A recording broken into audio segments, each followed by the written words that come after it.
Good Sunday morning, everybody, and welcome to the Sunday morning Joe and Joe Weather Show, complete with a free commercial. Good Sunday morning, everybody, and welcome. Hi, Can you hear me? I hear you fine. I also All heard right. I also heard your AOL, and I heard my voice. You know, if you, It's very difficult. now It's if very difficult, Joe, now that I'm not using my headphones right, and you don't hear that, it's very difficult to catch that before it comes up on air or whatever. well, I will Because just there's no way I could turn the volume down because the volume is not there before we go on the air. So, so actually, if there's a there's a way to preset it. Because on mine, when I call up a YouTube, it comes up muted. So if you there's a way to preset your YouTube so that when it comes up muted. Just so you know.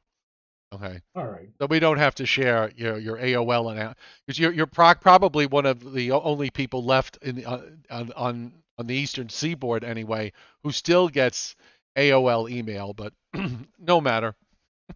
For those of you who weren't I born doubt that. yet, but for those of you who weren't born, that AOL stands for America Online, which was the old-fashioned way of getting onto the internet by using a telephone, either a rotary telephone or uh, a what do you call them now? What's the you know? It's so long since I've had to use the phrase instead of pushing the The rotary buttons phone? versus a rotary Yeah. phone. There are people, by the way, who still have rotary phone lines, and what they don't realize is it used to be that if you had the years ago, if you had uh, you just punch the numbers in, you had to pay extra for that. And then one day, the phone companies switched it so that if you have the rotary line now, you pay like an extra $5 a month for a rotary line, believe it or not. All right, enough of that. So let's talk about weather because there were a couple of interesting things that I've been looking at over the weekend. There's so much conflict in model guidance, both both in the immediate range and also in the long range. But um, first things first, kind of changed a little bit for today because the warm front last night, Joe, wound up pushing down south to almost Delaware Bay. And as a result, we're seeing it trying to push back northward now, and there's been some heavy rains that have moved from southern Pennsylvania, New Jersey, Long Island. Not so much further north than that, but SPC yesterday afternoon pushed the slight risk up through western New Jersey and the marginal risk clear up to Albany. And I woke up this morning and I saw they went in exactly the opposite direction and pushed it all the way down to southern New Jersey, and southern Pennsylvania and points southward. So that was one change that occurred. And as a result, I kind of thought originally that it was going to be one of these days where it'll be changeable skies until late this afternoon when we get some showers and thunderstorms. Now I'm starting to wonder just exactly what we're going to get when that cold front comes through late today and this evening. I don't know if it may be very much. I've been looking at other forecasts, and the thing that strikes me is that a lot of the forecasts have been saying almost with certainty or surety that we were going to be in line for severe weather, thunderstorms during this afternoon. And I don't know about you, Joe, but I've looked at the maps, and a lot of this activity is going to be very widely scattered. Yes. And so it's going to be dependent upon how unlucky you are as to whether or not one or two of these cells will pass over your neighborhood. But more often than not, I think during this afternoon, for those who are not going to be so unlucky, it's not going to be a bad afternoon at all. Yeah. And yesterday really didn't turn out too bad. There was a little bit of rain that developed around midday in some places, mostly from New York City and Long Island southward. But that kind of, it's funny. I put my forecast out, and then all of a sudden, two tiny little heavy rain thunderstorms formed over Long Island that lasted for all of about 15, 20 minutes. They just sort of came and went. So that was nature's way of rubbing it in. The other thing though that's got me a little more interested, and I look, I never watch, I never listen to what anybody else is saying. I haven't even read. I don't even know what the Weather Service is doing. But I don't know if you looked at it. That there's a little powerhouse shortwave there that's coming out of the. Coming up from the south, right? No, no, no, no. The one on Tuesday morning, and this is one that the models have been were showing all last week. It's coming out of Wisconsin and moving across the Great Lakes and then racing southeastward Monday night, late Monday night, and then into Tuesday morning. It's a small little system, but I'm just wondering. You look on. I mean, I'm looking at this, and I was looking at the upper air with that too, which has got this ball of 50 to 60 knot winds at the 700 millibar level surrounding this as it goes by. I mean, might there be a little bit of a convective complex? Do I use the word derecho here for Tuesday? Oh, lovely. And now and I just when I went out to get the newspaper at the end of my driveway, I was looking around at all the trees that are now fully in leaf and saying, "Gee, if one of these were to come down in any which way on my property, and what would be possibly the triggering mechanism for that to happen? A hurricane or a strong tropical storm? A derecho?" And here you are now mentioning that possibility or the All right. potential, Well, I mean, however small. I'm looking at it. I mean, SPC, there's some there's some debate as to how far north it's going to be because it's really small. The GFS has the northern extent of it at New York City and the southern extent of it down in southern New Jersey. The NAM and the European are a little further south than that, pushing it more like southeast PA, southern New Jersey, down into Maryland, Delaware. So I think that's something that needs to be worked out and probably won't be worked out until at the earliest later tomorrow afternoon. But that's got me pretty interested. The other thing is, and once again, I've been talking about the last couple of days about next weekend with this deep trough that is supposed to form along the East Coast and the GFS model. And I think the reason, Joe, is the fact that the GFS model has got all this tropical development going on in the Caribbean and the southwest Gulf of Mexico late this week and into this weekend. None of the other models have it. None of them. And I know the GFS did really well um, last year, better than the other models in picking up on tropical storm development. But so far this season, this very young season, we saw back in May where for 3 weeks it was making a Category 3 hurricane in the Gulf that never happened. When we had Alex, at least the Euro at that when Alex formed, the European and the GFS were on the same page.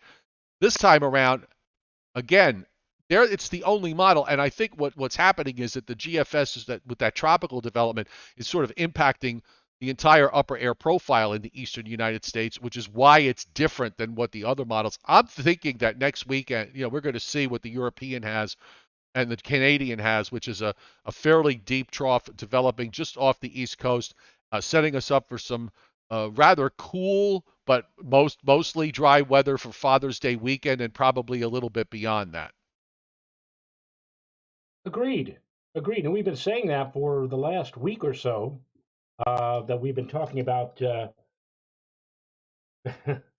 The executive producer, by the way, just handed me a note here. Oh, we have. Said Hold you're on, hold on, muffled. hold on. This just in. I The muffle. uh, What's the problem? it says you're muffled. Can't you put on your headphones? Oh, But I no, cannot put on my headphones because you claim that there's feedback. I don't claim there's feedback. There is feedback. You want me to try and put on my headphones here All and right, see if let, there's still let's that feedback? let's try and see if there's that feedback. I can't even remember how to do this here. I'll have to put my Bluetooth in. Well, While Joe is putting on his Bluetooth, why don't we just go to the U.S. satellite loop and take a look at what's going on this morning across the United States? When he's all set, and then we can get double. There you hello. go. Yep, Can now feedback is there. the feedback is there. Hmm. Why don't I just do this then? You could talk for 95% of the time, and every so often I'll just go back to the way it was. All right, go back to the way it was. Better to be muffled and be heard as opposed to being heard clearly but with feedback. Well, yeah, So, yes, we don't want feedback. off we go. Well, why don't we sit as close to your computer as possible so this way maybe that'll get rid of the muffling, situation. I'm sitting up. All right, She's saying sit up. just saying. All right, just saying. Don't keep your shirt on. Loaded Right. satellite view. Lot of clouds. It's hard to see. This is another reason why we probably won't have the severe weather that was advertised yesterday. Was the fact that, well, oftentimes when you get these warm front, cold front situations, a lot of times the atmosphere gets robbed of some of its energy. Although it is going to leave, but as this batch moves out, it's going to be leaving everybody in some ridiculously juicy dew points, especially where it can warm up, which is well south and west of, say, New York City, and maybe gets into Philadelphia and into southeastern and south central PA, where you get some daytime heating this afternoon and take temperatures higher. But I just wonder, I'm just looking at this, it doesn't bode, it doesn't bode well for much in the way of improving weather conditions. And then, of course, you got to get this cold front through to move on through for tonight. Once this goes by, Joe, I'm thinking, tomorrow should be okay. Should be a nice warm day overall in the 80s. Yes, it should. After any kind of morning feh, if you will, or leftover debris, cloud cover, or any leftovers from what we're going to experience or may not experience later on in the day today and into tonight. Okay, so in the meantime, the no breaking news about the heat wave that's going on in the Southwest, and that extends into Texas. In fact, if we pull up weather.gov and look at the watches and warnings, it's loaded. I mean, we've got heat advisories actually from the central Gulf states and up through the middle Mississippi Valley, all the way into New Mexico. A lot of I always get mixed up with these colors here. The purple is excessive heat warnings, and we've got those up in much of central Texas into Oklahoma. So temperatures are going to 100 plus there. And also in the Southwest, we've got all sorts of excessive heat and as well as red flag issues. Flash flood watches up though, up in northern Idaho, northeastern Oregon, and also into northwestern Washington State. I even see a winter storm. Is that a winter storm warning or a winter weather advice? Oh, that's a winter storm watch up for the northwesternmost county of Montana. And then on the neighboring county, we have winter storm warnings there. So here we are, June 12th, and we still see those winter colors up. Nothing going on in the east, in spite of the rain that's gone on. We don't have any flash flood warnings that have popped up that I saw. And on the latest radar, we actually do have. I'm just going to give this a quick refresh. There's a just sort of popped up here last few minutes.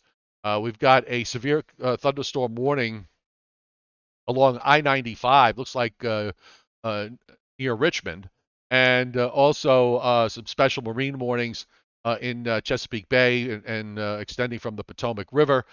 The rain that was over New Jersey now has really lightened up quite a bit, or have all pretty much disappeared, except in as of 11:15 Eastern Time in northeastern Monmouth County. That area is kind of skimming South Shore of Long Island. That should all get out of the way. So at worst, you'll just go to lots of clouds, and maybe we'll transition over to some changeable sky conditions that allow for some brightening or even a few breaks of sun to pop up during this afternoon. So that would be a plus. And then you can see out in western Pennsylvania, there's not a whole lot happening with regards to some showers and thunderstorms, at least not yet.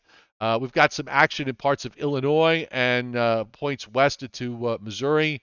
And also, you're seeing now the radar up in the northwestern quarter of the U.S., Joe. If you could only flip it down into the southwest, it would be a big deal because there is some rather decent rains from northern California and Oregon and across Idaho and moving into parts of Montana and northwestern Wyoming. So unfortunately, it's all cut off for where the drought areas are.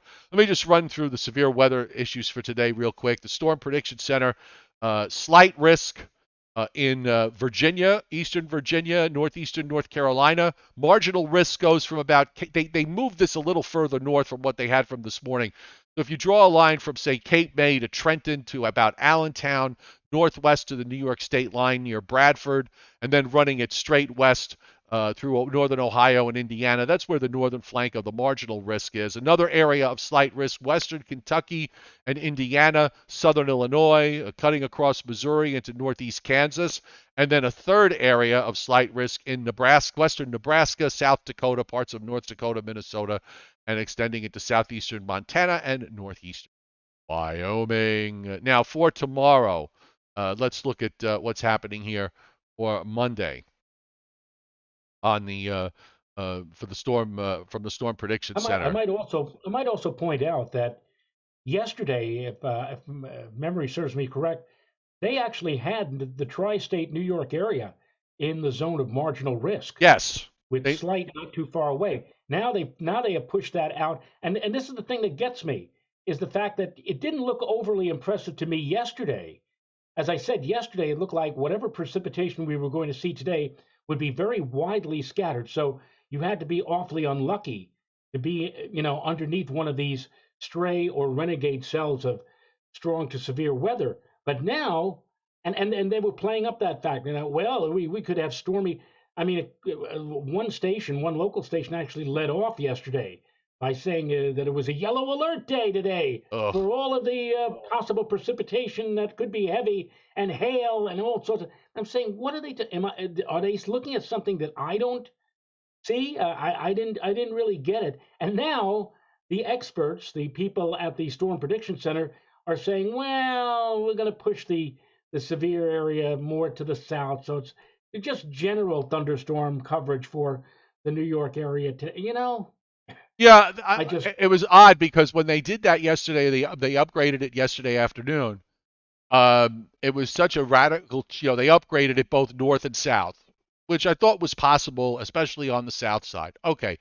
Then when I looked at the forecast this morning, before they updated it at 8 o'clock this morning, it looks like the one that they put out Friday night, which was a really subdued, the marginal risk was barely up into southern New Jersey. They just sort of flipped it back the other way. And yeah, I was kind of, it just sort of the two radical changes from back and forth.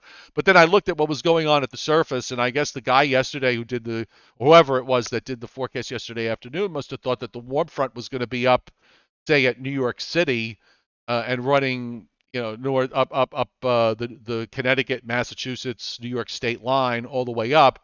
Instead, the warm front settled down in Delaware Bay and in southern Pennsylvania because it was in the low 60s, and it was in the low 60s this morning there. And you go on the other side of that, it was in the upper 60s and low 70s. So the warm front really kind of changed the whole perspective in all of this. Now this is what we have for tomorrow, which is from Ohio northwest to southern Wisconsin and also back through the Dakotas. This goes into Tuesday morning. Now for Tuesday, with this weather system coming southeastward that we're going to show you, they've thrown in a marginal risk from southern New Jersey southward into North Carolina. At least that's the initial forecast. I don't know if I would go on that. I mean, probably some of that covers other than that, just what's that disturbance is doing. And then you've got marginal to slight risk up in the western lakes, the upper Mississippi Valley, and back over into western Minnesota and over into eastern Iowa. As far as rain is concerned, now this includes whatever rain fell this morning. In general, up and down the eastern seaboard, it's anywhere from a half inch to an inch and a quarter, and across southern Pennsylvania, southern New Jersey, into Maryland and Delaware, and even into West Virginia, we're looking at rainfall amounts up to an inch and a half. Now, good news for the Southwest. Good news for the Southwest because there is a little bit of some monsoon action, maybe, which is about a month early. But if this is correct, WPC, Joe, has quarter to a half an inch for Arizona, Utah. I mean, that's flash flood territory for them. It's been baked like cement. It'll just immediately run off. But this is the first time, I think, in weeks that we've seen them actually put precip up in the Southwest. You're absolutely right. And having been there just a couple of weeks ago, I can assure you that yeah, unfortunately, whatever precipitation that does fall will probably run off very quickly because that ground is very dry and very hard. But yeah, this is the first time that I could remember in the last 4 or 5 or 6 weeks any kind of precipitation of significance occurring over the south, any part of the Southwest. And of course, as you can see on the map, it looks like it's concentrated mostly over Arizona, although New Mexico does get a part of it, and southern sections of California, which also need it just as much. Looks like they're not going to get much at all. By the way, Joe, did you hear that in Portugal, across the big pond in Portugal and Yes. parts of Spain, they are dealing with a significant, if not severe, drought. One of the worst that they've ever experienced. And just like the southwestern United States, they could certainly use whatever moisture they can get, but it apparently is not coming, and they are in dire straits out there in the southwestern part of Europe. Yep. Well, whenever some place is getting clobbered with heavy rains nonstop, there's usually some place that can't buy a raindrop. So what are you gonna do? But maybe we'll take if we get some time, we maybe jump over and take a look. I'm going to run through the NAM model, so you'll be able to see this derecho, Joe, the potential derecho. I'm not 100% sure how this is going to play, but as far as late this afternoon and this evening, of course, you see the warm frontal stuff with the NAM just kind of dies out, and then I looked at we could pull up the NAM, the HRRR. I mean, they really don't do too much here with these thunderstorms this evening. There's a little line through that runs west to east across eastern Pennsylvania. This is at about 9 o'clock tonight. Then they kind of get more scattered as they approach New York City around 11 p.m. midnight, and then on they go into eastern New England. Now take a look at the same time. Take a look up in northwest Wisconsin. Now, this is tomorrow afternoon at 2 o'clock. There's a little complex of thunderstorms there. And at first glance, you'd say, okay, well, that doesn't look like much of a big deal. But what strikes me is the fact that that complex holds together during the Monday afternoon into Monday evening. This is now at 2 a.m. There's a little low that's represented right in the middle of Lake Erie with that cluster of showers and thunderstorms. Then it moves into western Pennsylvania by 5 a.m. By 8 a.m., I mean, this is really moving like a rocket ship. By 8 a.m., it's almost at the south. The bulk of it's in central Pennsylvania, but the leading edge already in southeastern Pennsylvania. And then the NAB takes it tomorrow, Tuesday. This is at 11 a.m. Into southern New Jersey, southeast PA, and then it's got a wrapped up little low there that it develops off the New Jersey coast. Now, I'm going to pull up the upper air because this is where it got. I thought it was impressive. So we'll pull up the upper air, and I'm going to look at the other models with this. It's a small system, so if you're depending on how it tracks, it's you're going to have to be in line for it because there'll be a sharp cutoff in both directions here. But the upper air has. Just waiting for it to finish loading here. So the upper air, you're going to follow. I switched to the northeast view.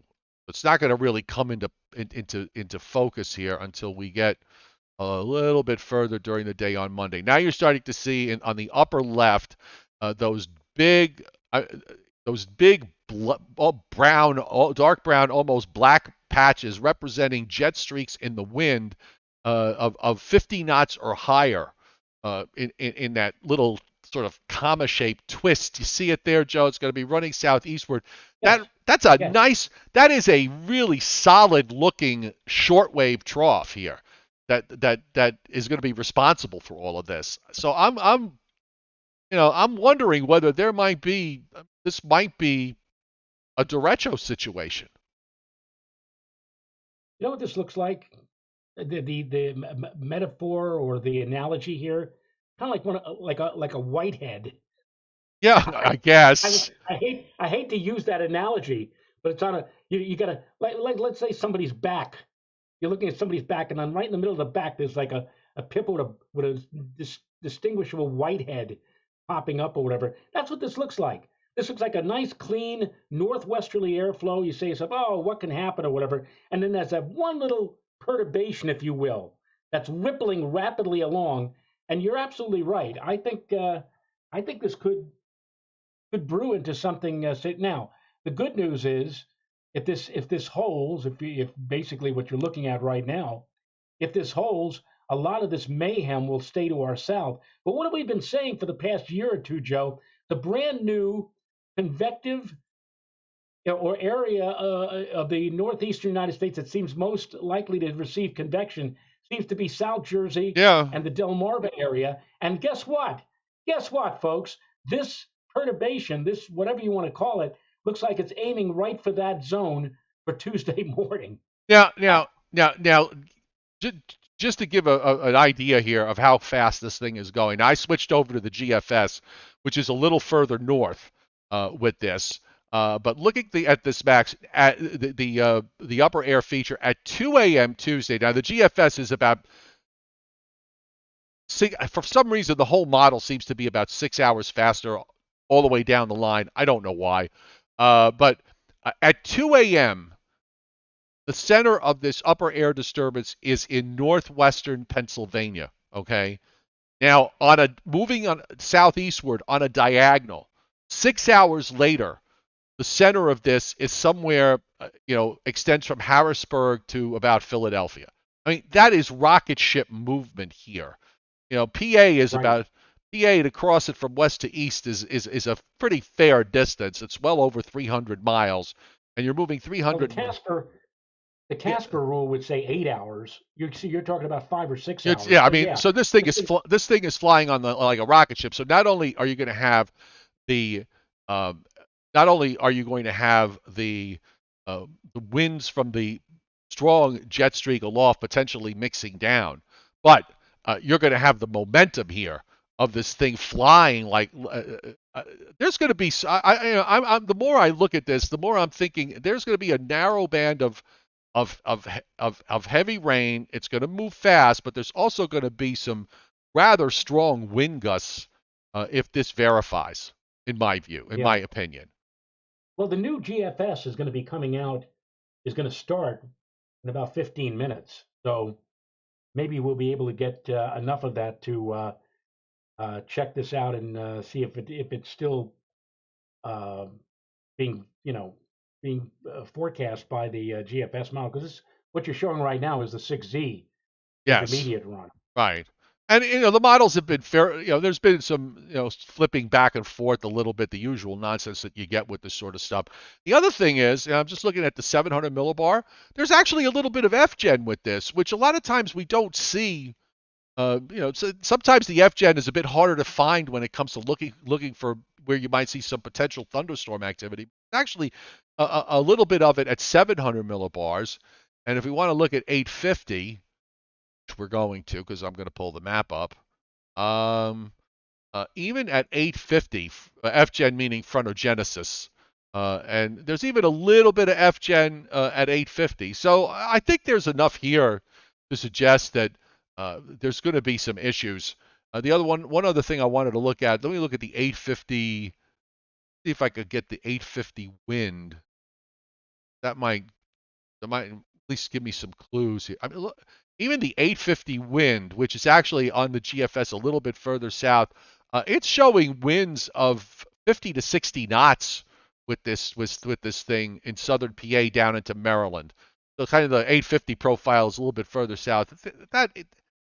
This has got to be watched. This has got to be watched. As the late great John Hope used to say, we're going to have to watch this a little more carefully. Yes, I'm just looking here into uh, the weather discussion from Mount Holly, or Philadelphia, if you will, and they're right. And this is the technical discussion. And they say heading into Monday night and Tuesday, The question becomes the evolution of a possible severe MCS. Now, we used to call this an MCC back in the day. We called that a Right. mesoscale convective complex. They now call it a mesoscale convective system, an MCS, moving out of the Great Lakes region. Most guidance, both global and CAM.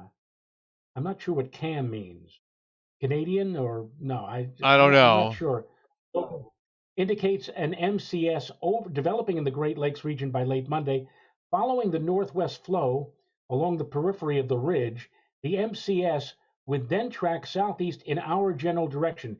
Given plenty of instability, this MCS would have the potential to be long lived. Some guidance, such as the 12Z GFS and RGM, take the MCS directly over our region. This is possible, but it's more likely that the MCS would be inclined to dive even further south toward the better instability. Did raise POPs, probability of precipitation values, for late Monday night through Tuesday midday, but only to chance values at most. The diurnal timing also does not look favorable for this event, with late Monday night through Tuesday morning being the time to watch, though in this time of pattern, that limiting factor can occasionally be overcome. So they're watching it, we're watching it, and we'll see what happens tomorrow night into early Tuesday. Since So since they finish off by saying, while this period is worth watching, the more likely outcome is that the MCS, assuming that it develops at all, stays at least mostly to our south. And if that happens, Tuesday will actually be a nice day with both temperature and humidity lower than on Monday. Highs will tend to be in the low 80s, lows will be in the 60s overnight. So yeah, they're looking at it, they're considering it, but right now they're thinking that it's going to be more of a southerly. But again, a lot can happen in the next one or two runs, so we'll see where this thing ultimately ends up. yeah, I'm looking at I pulled up the RGEM. So you mentioned it in the discussion. By the way, there's also you were talking about MCS versus whatever they used to call it. There's also QLCS, which is a quasi-linear convective system. Okay, Hmm. so at least they had to find some purpose for the use of the letter Q. But Yes. yeah, even on the RGEM is, I mean, the RGEM's very impressive with the shortwave moving through, and also here like a rocket ship. The 6Z RGEM would suggest that the northern part of where the jet is at about New York City. The southern part is probably say Wilmington, Delaware. But yeah, I could see the argument that it could wind up being further south. Although we've seen situations here much of the time this spring with these thunderstorms where we wind up seeing everything. The severe weather winds up being further north than what's being advertised. So a lot of that's why I'm thinking let's wait till tomorrow to figure this out, and we'll go from there. So the other issue now is let's go to the long range, and I think we'll do the European first. The European to me has been the most consistent here. The GFS just keeps developing tropical storms, and last I checked, might as well check right now since it's on my mind. Let's go to NHC. Now you would think that if the GFS were remotely going to be correct, that um, because it does start showing something in the Southwest Caribbean in about 3 days, that there would be something in the day 5 time frame. Now, when I checked earlier, there was nothing, and on the day 5 time frame, NHC's got absolutely nothing. So I'm just going to assume that they're looking at the GFS with all this tropical development down in the central and over Central America and saying, no, that's not happening. So that would Now, yeah, exactly. And that to me would go a long way in explaining why the GFS is so different in the eastern part of the United States for late next week. Now, here's how I think it plays. And I think that the Europeans got the idea here. So after we get rid of whatever happens Tuesday, that goes in and out so fast, uh, and then you wind up with basically warm conditions for the rest of the week. Friday, I think, could be very warm as ahead of a cold front with some showers, thunderstorms, and severe weather, because that's a pretty sharp-looking trough that's dropping into the eastern part of the United States, and you see it there. And what the European and the Canadian do, basically drop this deep trough right off the East Coast, right along 70 West, got a nice northerly flow from eastern Canada that takes us right past Father's Day and into the last frame on the European was the 240 hour is Tuesday night, the 22nd of January. I'm sorry, the 22nd of June. Already thinking wintertime. Uh, 22nd of right. January. The teleconnections would support this, by the way. The teleconnections with the NAO just basically on the neutral line, the PNA going negative by 1 standard deviation. So that's bringing in these weather systems that are coming in from the west. I think it sort of makes sense to me that the idea that the models are trying to drop troughs along both coasts with some sort of ridging in the middle works as far as I'm concerned. Now, the GFS, on the other hand, is in a whole different world. The GFS, and again, I think it's because if you look on the lower right, and I'm running it backwards, but uh, starting at 78 hours, it already has some sort of closed low in the Southwest Caribbean, running and then would be a tropical storm, at least, going into the Northwest Caribbean and into the southwestern Gulf of Mexico. And because of that, if you take a look, you got this ridge, okay? You got this upper high that is this is now for Thursday. There's this upper high in the southeast, trough off the east coast, trough down in the northern plains, trough off the west coast. Okay, this upper high, if there's tropical development down here, that the dry air that's being evacuated by any tropical system is going to enhance the ridge that's in the southeast. So I think that's what the GFS does. It enhances this ridge and then it sort of shifts it into the middle Mississippi Valley, builds it all the way up into Minnesota, and then starts to slide it east, and then it lifts the trough off the east coast out. I think that's wrong. I just think it's wrong. And then it's got a big ridge for the rest of next week, for the week of the 20th in the eastern part of the United States. I just don't. I just think that if the tropical development is incorrect, and I believe that it is, you're going to see the European, the icon, the Canadian. They're all on the same page with the idea of a trough, deep trough off the east coast and cooler than normal temperatures in the eastern part of the United States. I'm on that page as well. I don't believe in the tropical cyclone development that the GFS is showing. If that tropical cyclone on the GFS came further north, let's say up closer to the Gulf Coast, with the ridge predominating over in the central United States, and troughs on the west coast and the east coast, you'd have what is referred to as a Rex block. But that's pending on whether or not the tropical system does work its way further north than, let's say, the Yucatan Peninsula, if it is developing at all. But how many times, Joe? I mean, if you're siding with the European, how many times have you seen a three contour cutoff low over the northeastern part of the country in the middle part of June? For goodness sake! I mean, it's a really weird. I could recall I could recall a couple of instances over the years. Um, Touch tone. Thank you so much. That's what I couldn't remember before. Touch tone. Because I'm looking at the chat board now. I can remember instances in the past. I can't tell you specific dates, but I can remember times in the last 20 years where it's happened. But it doesn't happen very often where you see it. No.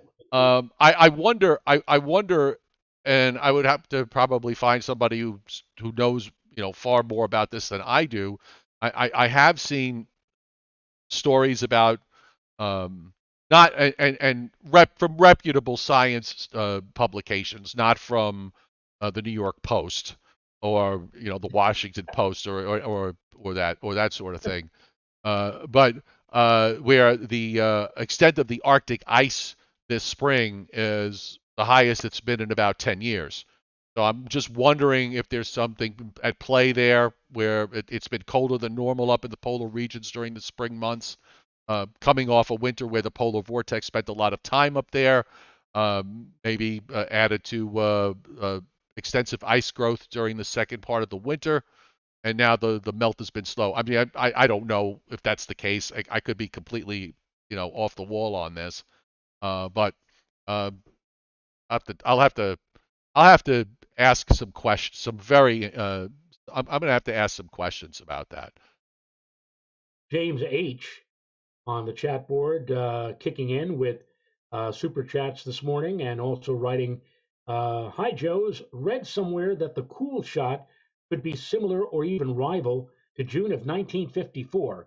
And I must say to James H., I really don't remember that, having not arrived on this planet until a little over 2 years later. So I wasn't there, and I had not had a chance to look up any of the old records to see whether or not what you're saying is true. Brandon Doherty kicking in on Super Chat, jumping up and down with an icon.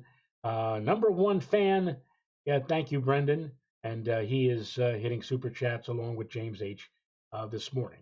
Thank you both. Let's look at Europe. So, since you brought it up, let's look at Europe. And right now, I'm going to roll back here. So starting from Thursday, there's a ridge, Joe, right along 10 West that goes basically all the way up into England, into England and up into Scandinavia. So you've got. I'm just looking to see. There's a cutoff dropping from Germany to Italy and drops it there in pretty fast. There's some sort of storm that goes northwest of Scotland. The ridge stays right where it is. And I'm running through 60. There's some kind of cutoff. There's some kind of storm that's near the Canary Islands next Tuesday that passes just offshore Portugal. I'll have to see if it gives any rain, but still very strong ridging in eastern Spain and up into France. There might be a break. They may be getting a break now. That ridge looks like it might want to break down. So for our friends in Europe that watch this show, and we do have people that on the opposite side of the pond that do watch the Joe and Joe Weather Show, maybe or with or without translation, because we you and I transcend all barriers. Just looking to see if there's any precip here. Well, it doesn't really produce a whole lot of rain. I mean, it does spin up it's got some rotation with spinning up some showers offshore, but it doesn't produce very much. But it's nice to see. Yeah, I mean, there's some signs that maybe that ridge is going to break down to an extent, which would be helpful. But if this is a long-term drought situation for them, it's going to take more than one. It's going to take more than many systems. It's going to take many systems to break any kind of drought. And I don't know what the seasonality is as far as the climate's concerned, but I would imagine if they've been dry up until now, I would imagine that the summer there, that's got to be their dry season uh, for the most part. I would think. I don't know. I don't know the climatology. I've been to Spain a couple of times, but I don't know precisely. I do know that that there's some parts of Spain that are almost desert-like, like right around Seville, which is south Yes. of Madrid. They get a lot of heat during the summertime. So yeah, this might be their dry season, just like it's the dry season right now for California, for example. So we'll see. Yes. Yes. All right, we're back up full screen. Nice to see you got a nice size audience up on this morning for a Sunday morning. Usually some Sundays in the late spring and summertime. Maybe it's because the weather stinks or it has stunk this morning. This is well, why not? We'll watch the Joe and Joe Weather Show. Um, I couple, believe I have. I believe I have Briller Jeopardy, yeah, by the you way. you do. Let's go through it. Let's go through it and get you. Let's get off the air before noon because you've got stuff to do and so do I. Just want to mention that the chairman Scott Briller is now taking his show on the road, so we're going to be doing without our usual Briller Jeopardy that we have at the end. He's doing the Atlantic City circuit apparently, and I'm sure the Vegas circuit is next. So we just wish him a lot of luck, and more importantly, have a lot of fun with it because that's what the bottom line is. Enjoy yourself and have a lot of fun. Okay, let's roll. How Well, will I you how will I first be of all, embarrassed this time? first of all, before I get into the actual Briller Jeopardy, I do want to point out to all of you lucky people who have Me TV, and I only noticed this last night on the schedule for today. They're having basically, Joe, an I Love Lucy marathon from Really? now until about 7 o'clock this evening. They're going to be running not exactly in chronological order. Like, for example, the first episode today that they're going to run is the second episode ever of I Love Lucy. But during the day, they're going to progress through all the other seasons. Like, for example, I don't know when this is going to happen exactly. I think it's like 4 o'clock this afternoon. The John Wayne episode Oh, okay. when they're in California. And I was saying to myself just the other day, I said, I haven't seen I Love Lucy in a long time, but apparently they have the rights to run it Yes. on Me TV, and they have wiped out. And I don't know whether or not this is going to be a regular thing on Me TV, because usually in the afternoon they have the Brady Bunch, Gilligan's Island, Love Boat. All of those shows have been wiped out today in favor of I Love Lucy. So if you're a big I Love Lucy fan and you have Me TV, you can revel in seeing a lot of the, I guess, famous or infamous Lucy episodes that'll be aired this afternoon, during the day and this afternoon on Me TV. And by the way, But the other, yeah, no, just on the no, on just a little asterisk there. So I forgot the reason why, but the fourth episode of the I Love Lucy series was actually the first episode that was shot. Okay, but I forgot the reason why it didn't air. That they didn't air it until the fourth episode. Anyway, I just wanted to just throw that in case somebody were to ask you that, in public. Uh, are we or, still on? Are we still on? Because I've been flipping through this book, which is a great book, and I think probably you could find it on Amazon.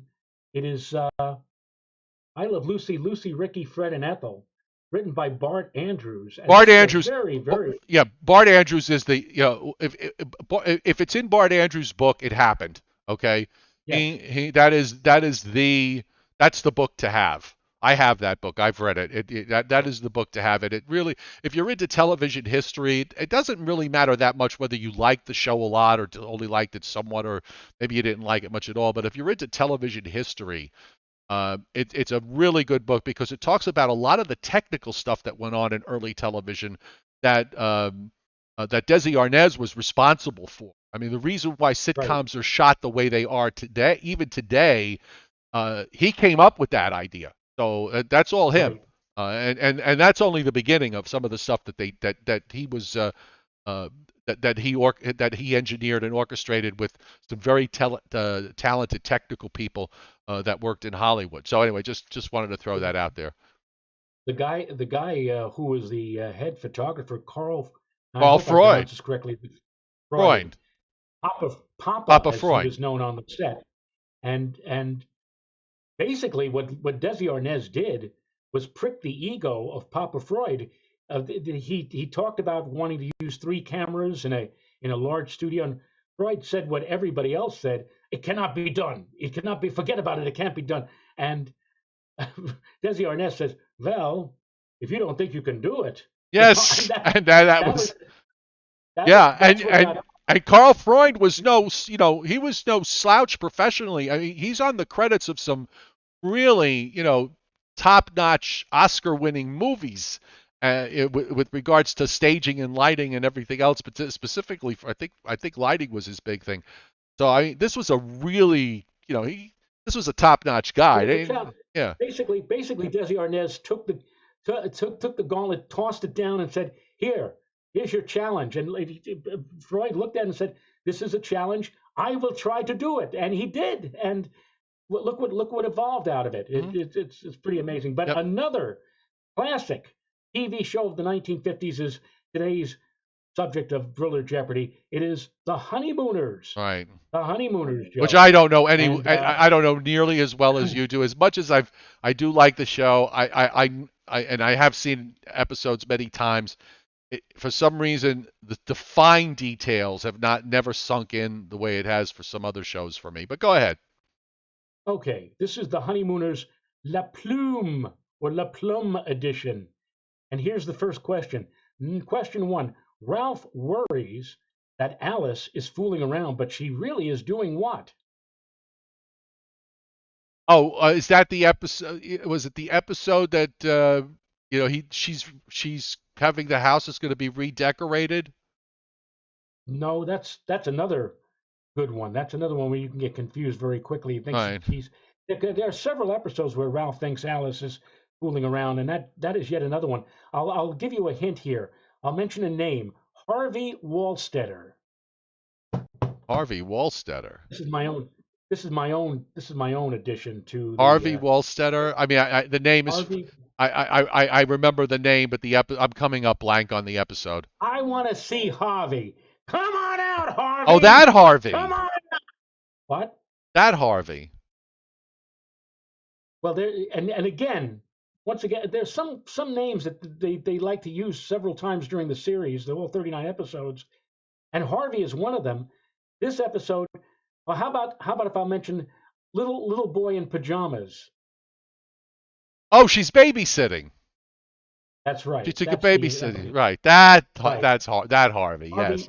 Harvey Wallstetter Jr. comes out, looks at Ralph, and says, because Ralph is in his raccoon Right. uniform, is that, gee, I didn't know that Davy Crockett was so fat.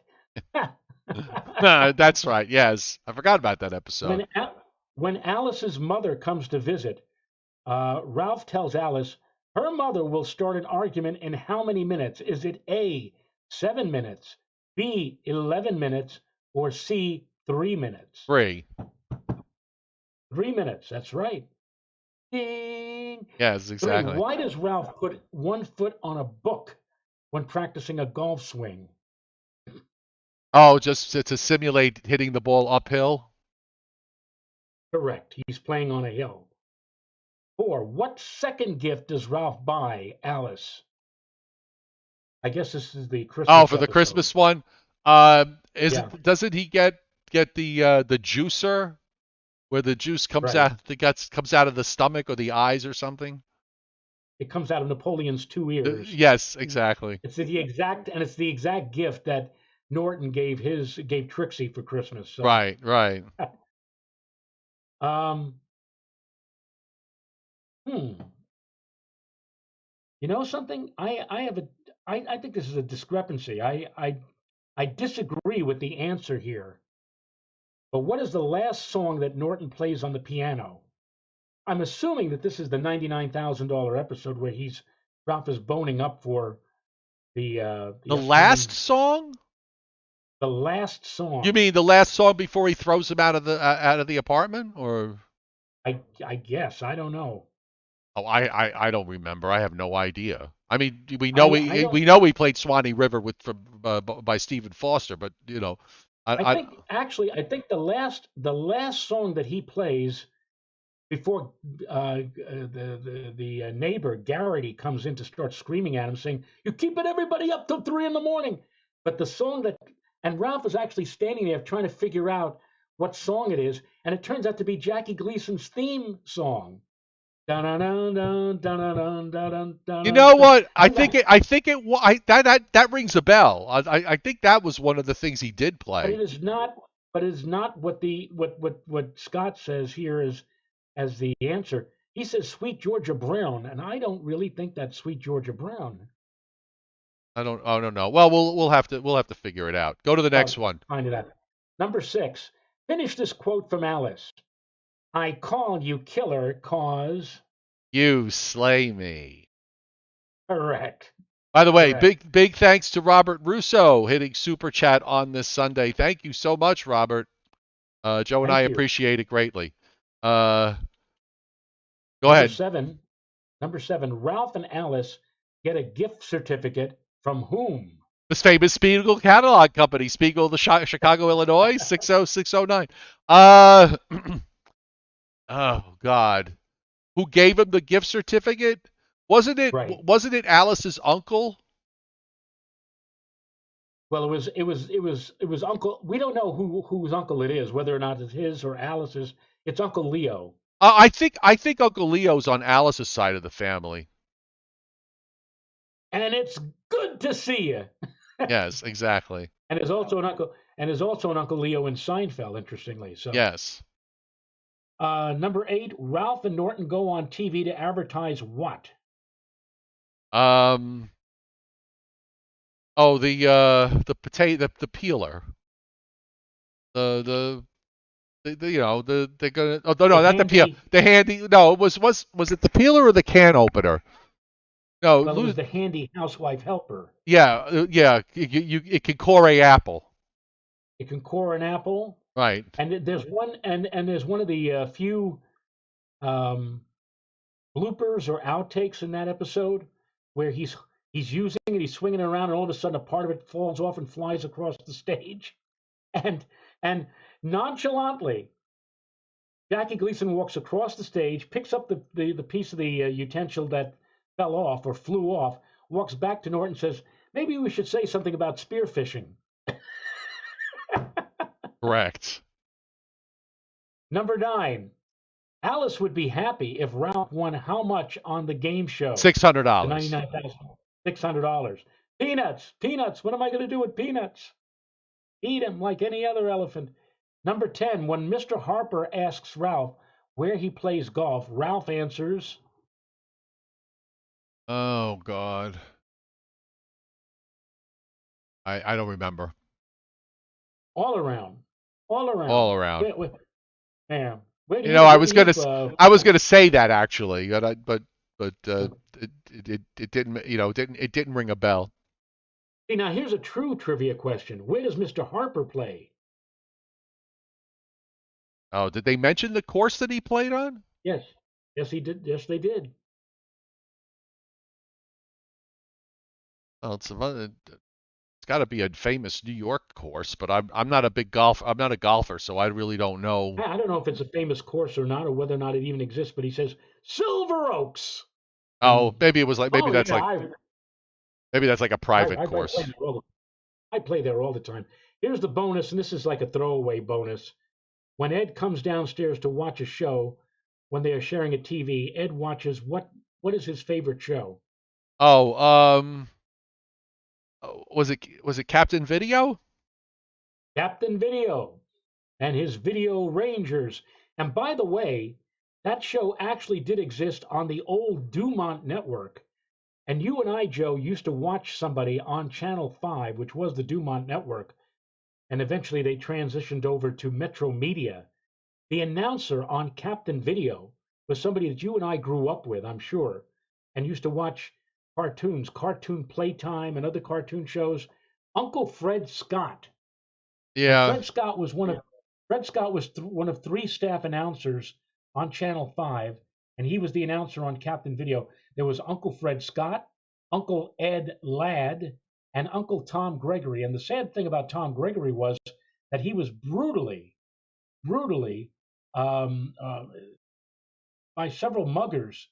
They beat the you know what out of Tom Gregory. Um, and Tom Gregory had a deep, resonant voice. It was Tom Gregory who was the very first one to intone before the 10 o'clock news every night, it's 10 p.m. You know where your children are? And that was Tom Gregory of Channel 5, who again was brutally beaten in a robbery attempt. Um, and but Fred Scott was the one who was seen most often on Channel 5 showing cartoon shows. And he, again, dates back to the 50s and to Attention Space Scouts. It's Yes. Captain Video and his Video Rangers. And anyway, All right, look, let's wrap it up. It's noontime here in the eastern part of the United States. So thanks everybody for being here on this Sunday. Hopefully things get better for the rest of this afternoon. Thanks for the super chat hits today, most generous and most appreciated.